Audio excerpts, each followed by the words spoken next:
it's Marissa from LittleHouseLiving.com. Today I'm going to show you how I preserve squash so we can eat it through the winter.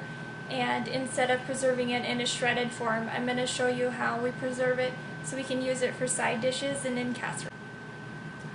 Okay, so today I'm going to preserve just the regular yellow summer crookneck squash.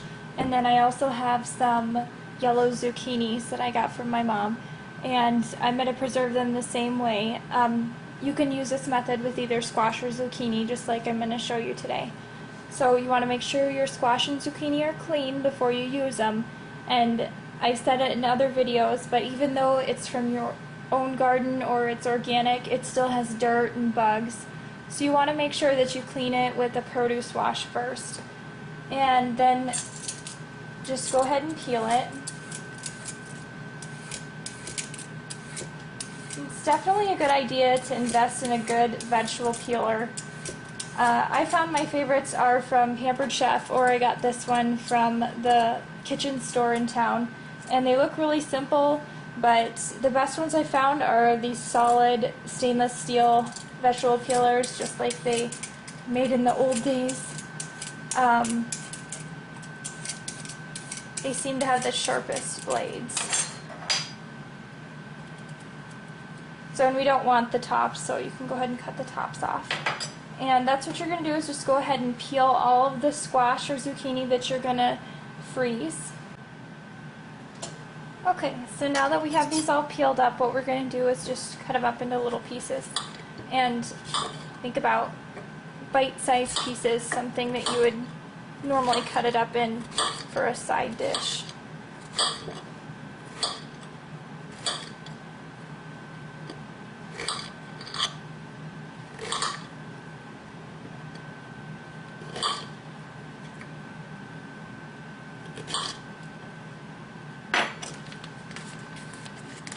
And then once you have them cut up, you're going to take them and put them inside a freezer bag.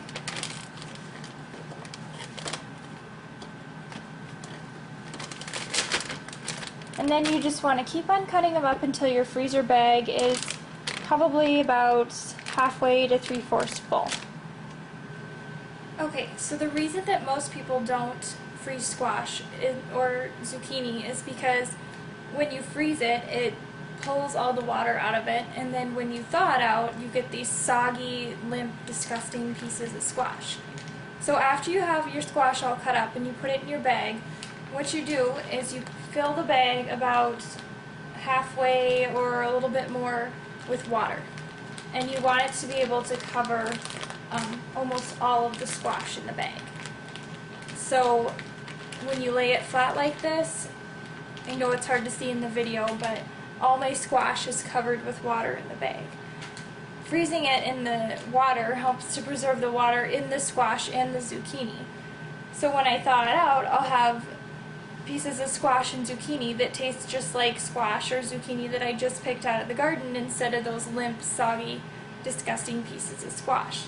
So this can be used to, you can fry it up for a side dish, or you can put it in a casserole if you like veggie lasagna or something like that. This is great for that. And so once I put it in the bag and I put my water in the bag and seal it up, I set it flat like this in my freezer so they can stack on the shelves or in the chest freezer. That way I can get the most in my freezer that I can possibly get because it's sitting flat. So that's how I preserve squash and zucchini. And if you have any questions, make sure you let me know.